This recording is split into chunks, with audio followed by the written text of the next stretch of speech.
বিভিন্ন সংবাদ মাধ্যম ও টেলিভিশনে যানজট নিরসনের নিউজ প্রকাশিত হলেও সেই আগের চিত্র রয়ে গেছে।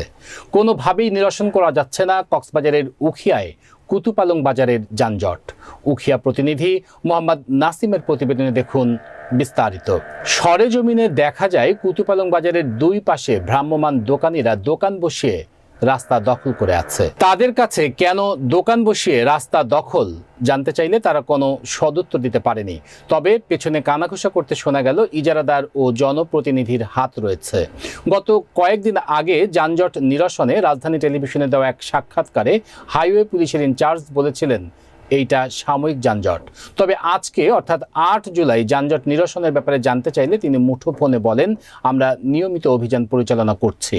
এ বিষয়ে উখিয়া উপজেলা নির্বাহী কর্মকর্তা তানভীর হোসেন এই প্রতিবেদককে বলেন, এবং কুতুপালং যেটি একটি আমাদের উখিয়া উপজেলা একটি অন্যতম ব্যবসায়িক বা হাব, তো সেখানে সবসময় আমরা দেখতে পাই যে গাড়ি ঘোড়া যত্রতত্র দাঁড়িয়ে থাকে।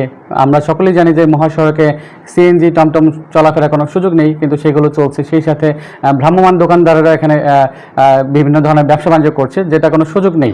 কারণ হাইওয়ে বা রাস্তাতে কোনো অবৈধ দোকানপাট, ভ্রাম্যমাণ বিক্রেতা বা টমটম সিএনজি চালানোর কোনো সুযোগ নেই। আমরা উপজেলা প্রশাসন থেকে ইতিমধ্যে আমি এবং এসিলেন আমাদের অফিসার ইনচার্জকে নিয়ে বিগত সময়ে বেশ কয়েকবার আমরা অভিযান পরিচালনা করেছি। তো যখন আমরা অভিযান পরিচালনা করি সেই দিনটি আসলে আমরা যানজট নিরসন করে থাকি বা উচ্ছেদ করে থাকি। পরবর্তীতে তারা আবার বসিয়ে ফেলে। আসলে এটা একটি স্থায়ী সমাধান প্রয়োজন। আমরা ইতিপূর্বে সংশ্লিষ্ট সবাইকে দেখেছিলাম যে আমাদের এই যানজট কীভাবে সমাধান করা যেতে পারে এবং আমরা প্রশাসনে উদ্যোগ নিই।